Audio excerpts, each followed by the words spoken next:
परिवार का पेट पालन हेतु व्याकुल भील जब बिल्व पत्र के वृक्ष पर बैठता है तो कुछ पत्ते नीचे स्थित शिवलिंग पर पड़ते हैं।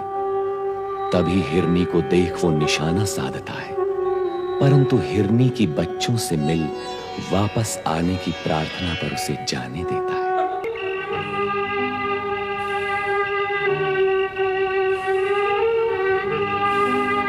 लगता है वे दोनों नहीं आएंगी।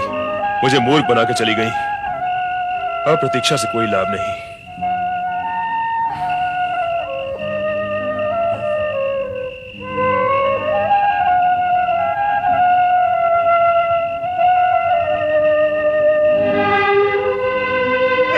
मुझे मत मारो, मैं तो यहाँ अपनी पत्नी को ढूंढने आया था। सच कहो, क्या तुमने उसका वध कर दिया? नहीं, वो मुझसे कह कर गई थी कि तुम लोगों से मिलकर लौटेगी, किंतु लौट कर आई नहीं। लगता है अपने वचन से फिर गई है। मैंने सारा दिन उसकी प्रतीक्षा में गंवाया है। मेरे बच्चे भूख से तड़प रहे होंगे, मेरी पत्नी मेरे लिए चिंतित होगी। अब मैं तुम्हें ही अपना लक्ष्य बनाता हूं। मैं तुम्हें नहीं छोड़ूंगा। मत छोड़ना, किंतु इतनी विनती है, मुझे एक बार अपनी पत्नी से मिल लेने दो, फिर मैं स्वयं तुम्हारे सामने बाण खाने के लिए सहज खड़ा हो जाऊंगा। ठीक है, तुम भी जाओ, किंतु शीघ्र आना, बहुत विलंब हो गया है।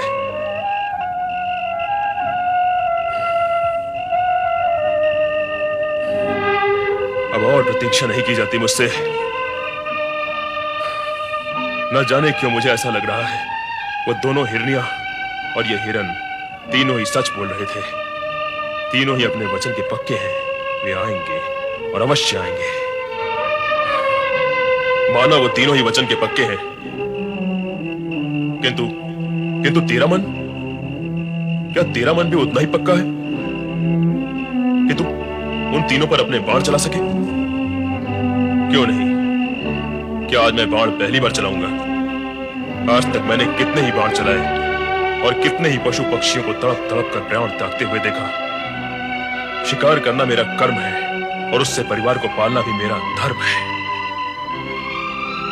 सत्य है, किंतु आज न जाने क्यों मेरे अंदर दया और करुणा के स्रोत फूट पड़े हैं। वाह, अगर दया और करुणा के स्रोत इस तरह फूटते रहे फिर तो तुम अपने परिवार का भरण पोषण कर चुके। मेरी समझ में नहीं आ रहा है आज मैं किस विचित्र से धर्म संकट में फंस गया हूं। प्रत्यंचा खींचते हुए मेरे हाथ क्यों कांप रहे हैं? क्यों ऐसा क्यों हो रहा है?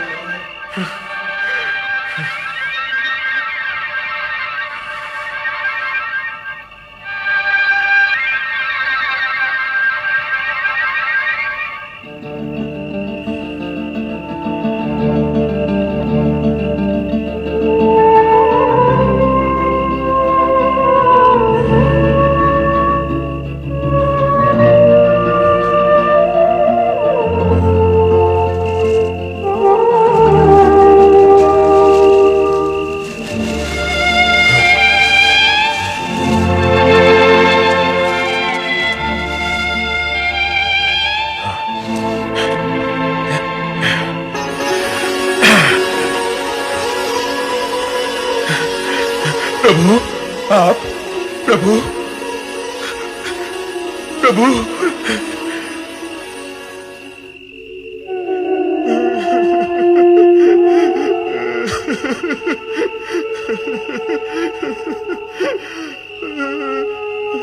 मैं क्या करूं भगवान, मैं क्या करूं?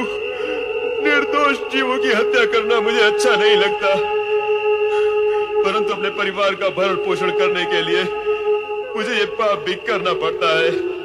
अब आप ही बताइए प्रभु, मैं क्या करूं? क्योंकि यदि एक और जीव की हत्या पाप है तो दूसरी ओर जीवों को भूखा रखकर उन्हें मृत्यु की ओर ढकेलना भी तो पाप ही है। मैं कौन सा पाप करूं या कोई भी पाप ना करूं तो क्या करूं? मेरा मार्गदर्शन करिए भोलेनाथ, मेरा मार्गदर्शन करिए। मुझ पापी का कल्याण कीजिए प्रभु। वो भील आंसू बहा बहा कर आपको पुकार रहा है, आपकी सहायता मांग रहा है। उसकी व्यथा का अंत कीजिए। महादेव, उसका मार्गदर्शन कीजिए। देवी सती, तुम्हारा इस विषय में क्या विचार है? अपने कर्म को विसार कर, अपने परिवारजनों को कष्ट में डालकर क्या वो भी ठीक कर रहा है? वो स्वयं कुछ नहीं कर रहा है स्वामी। उसके स्पर्श से अनजाने में जो बेलपत्र आपके लिंग पर गिरे हैं, इसी कारण उसका हृदय परिवर्तित हो गया है। वो क्रूर से दयालु बन गया है। वो विवश कहीं का नहीं रहा। देवर्षि उचित कह रहे हैं। प्रभु, अब आप ही उसका मार्गदर्शन करें और उसे धर्म की राह पर लगाएं।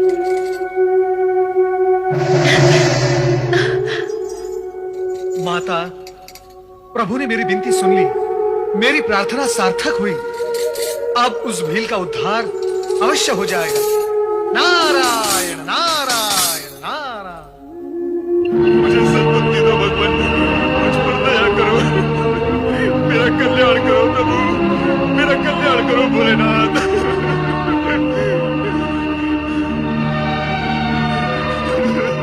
हम अपने वचन के अनुसार यहाँ आ पहुंचे हैं। अब तुम अपना बाण उठाओ और अपने कर्म का पालन करो। ऐसे क्या देख रहे हो? बाण चढ़ाओ, चढ़ाओ बाण। विलंब मत करो, तुम्हारे बच्चे और पत्नी भूख से बिलख रहे होंगे। भूख से भी बढ़कर तुम्हारे घर ना लौटने के कारण आशंकित भी होंगे। तुम अपना काम समाप्त करो और जल्द ही घर लौट जाओ। नहीं नहीं, मैं तुम्हें नहीं मारूंगा। मुझे अपने परिवार का भूखा मरना स्वीकार है, किंतु तुम निर्दोषों की हत्या करना नहीं, कदापि नहीं, कदापि नहीं।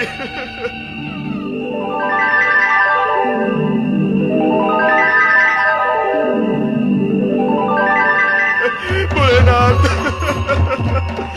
भोलेनाथ।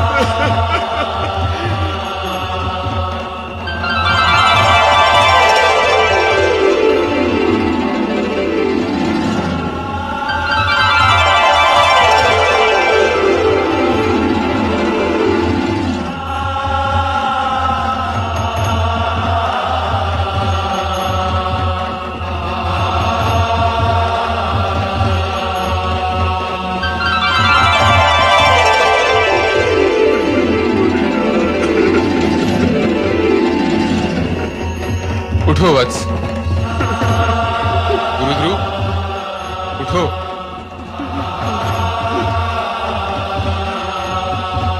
आओ वत्स। प्रभु प्रभु प्रभु प्रभु प्रभु, मुझे धर्मी को आपने साक्षात दर्शन दिए हैं। इस हत्यारे पापी पर इतनी कृपा क्यों? मैं इसकी योग्य नहीं प्रभु, मैं इसकी योग्य नहीं। गुरुध्रुव, हत्या करना पाप है, किंतु कर्म नहीं करना भी तो पाप है। और तुम्हारा तो कर्म ही ऐसा है जो तुम्हें न चाहते हुए भी पाप का भागी बना देता है। किंतु आज से तुम्हें ऐसा काम नहीं करना पड़ेगा जो तुम्हें पाप और आत्मग्लानि के बोझ तले दबाता जा रहा है। प्रभु, किंतु इतनी कृपा मुझ जैसे दीनहीन व्यक्ति पर क्यों? क्यों प्रभु? आज महाशिवरात्रि है। आज के इस पावन दिन बिल्व पत्रों से मेरी पूजा करने के पुण्य के फल स्वरूप तुम्हारा यह कायाकल्प हुआ है। और तुम तीनों ने आज के इस पावन दिन अपना दिया हुआ वचन पूरा कर दिखाया। ये दिव्य रूप उसी का फल है। तुम्हें मृग योनि से अपनी स्वाभाविक दिव्य योनि प्राप्त हुई। ओम नमः शिवाय। तुम सब इस रूप में? ये सब तुम्हारी भक्ति का प्रसाद है। आज महाशिवरात्रि के दिन मेरी पूजा करने के फलस्वरूप तुम अपने पूर्व पापों से मुक्त हो गए और श्रृंगवेरपुर के राजा बन गए। वह और राजा? हाँ, अपने परिवार सहित वहां जाकर शिव आराधना को मन में उतार कर राज सुख का उपभोग करो। त्रेता युग में विष्णु के अवतार भगवान राम से तुम्हारी भेंट होगी और तुम उनके उत्तम मित्र के रूप में जाने जाओगे। जो आज्ञा भगवान शिव शंकर, जो आज्ञा।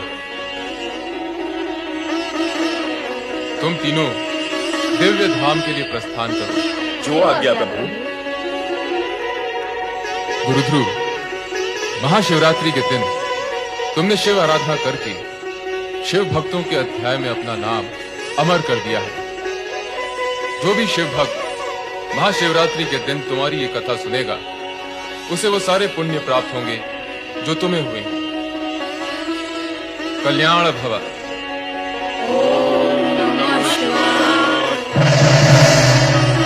शिव कृपा से इस प्रकार गुरुद्रोह, उनकी पत्नी और दोनों बालकों ने श्रृंगवेरपुर राज्य की ओर प्रस्थान किया। ओम नमः शिवाय। श्रृंगवेरपुर नरेश महाराज गुरुद्रोह की। श्रृंगवेरपुर नरेश महाराज गुरुद्रोह की। श्रृंगवेरपुर नरेश महाराज गुरुद्रोह की। श्रृंगवेरपुर नरेश महाराज गुरुद्रोह की। महाराज, श्रृंगवेरपुर की प्रजा आप जैसे शिव भक्त को अपने राजा के रूप में पाकर अति प्रसन्न है। महामंत्री जी, ये सब भगवान शिव की कृपा का फल है। हम चाहते हैं हमारी प्रजा निरंतर भगवान शिव की आराधना करके उनकी कृपा प्राप्त करती रहे, जिससे कभी किसी को कोई कष्ट न हो। अवश्य महाराज, सारी प्रजा में ओम नमः शिवाय इस पंचाक्षरी मंत्र की गूंज उठ रही है। ओम नमः शिवाय। ओम नमः शिवाय। नारायण नारायण। महामंत्री का कथन अत्यंत सत्य है महाराज। महाशिवरात्रि की रात्रि को आपके मन में जो शिव भक्ति की ज्योति प्रकट हुई थी, उसी के प्रभाव से आपको ये शिव भक्त प्रजा और श्रृंगवेरपुर राज्य प्राप्त हुआ है। ओम नमः शिवाय। मुझे सब स्मरण है देवर्षि। मुझे ये भी स्मरण है कि उस रात आप ही ने मुझे बिल्व पत्र के पेड़ पर बैठे देखा था। और नारायण नारायण। और मैं वहां से सीधा शिव सती के शरण में कैलाश पहुंच गया था। राजन, आप अत्यंत भाग्यवान हैं। महाशिवरात्रि के दिन आपके हाथों हुई शिव भक्ति और पशुवत से विरक्ति के कारण शिव भक्ति में और उसके इतिहास में आपका नाम अमर हो गया है। स्वयं शिवजी और माता सती आपकी शिव भक्ति की प्रशंसा करते हैं। ये सब आपकी कृपा है देवर्षि। मेरी नहीं राजन, भोलेनाथ की कृपा है। और जब भोलेनाथ की कृपा होती है तो असंभव भी संभव हो जाता है। राजन, मैं आपको एक रहस्य बताना चाहता हूँ। कौन सा रहस्य देवर्षि? युगों युगों तक आप श्रृंगवेरपुर पर राज करेंगे। शिव भक्ति से प्राप्त सिद्धि के कारण आपकी आयु अपरिमित होगी। आप त्रेता युग में भी जीवित रहेंगे। क्या कह रहे हैं देवर्षि? मैं त्रेता युग में भी जीवित रहूंगा? हाँ राजन, भगवान विष्णु जब त्रेता युग में राम का अवतार लेंगे, तब आप उनकी सहायता करेंगे और राम भक्त के रूप में आपका नाम अमर हो जाएगा। धन्य है देवर्षि, आप सचमुच धन्य हैं। आपने मुझ पर जो उपकार किया है, उसके लिए मैं सदा आपका ऋणी रहूंगा।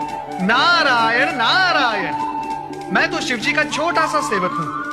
उपकार तो आपको भोलेनाथ का ही मानना होगा राजन, क्योंकि उनकी इच्छा से ही आपको शिव भक्ति प्राप्त हुई है। और इस उपकार का ऋण चुकाने के लिए आपको अपने राज्य में स्थान स्थान पर शिव मंदिरों का निर्माण करना होगा, जिससे शिव भक्ति की गूंज संसार में गूंज उठे। ऐसा ही होगा देवर्षि, ऐसा ही होगा। हम राज्य के कोने कोने में शिवालयों का निर्माण करवाएंगे और हर शिव पर्व पर उत्सव मनाएंगे। और ये सब भोले शंकर की कृपा से होगा। ओम नमः शिवाय। राजन, जानते हो, इसी ओम नमः शिवाय के प्रभाव से वो हिरण और हिरणी कहां पहुंच गए, जिन्हें आपने प्राणदान दिया था? नहीं देवर्षि, बताइए वे कहां हैं? महाशिवरात्रि को अपना वचन निभाने और शिव भक्ति में सहयोग करने के कारण वे पशु योनि को त्याग कर सीधे स्वर्गलोक पहुंच गए हैं। स्वर्गलोक में? हाँ राजन, अब मैं स्वर्गलोक पहुंचकर उन्हें भी ओम नमः शिवाय की महिमा सुनाऊंगा। नारायण नारायण।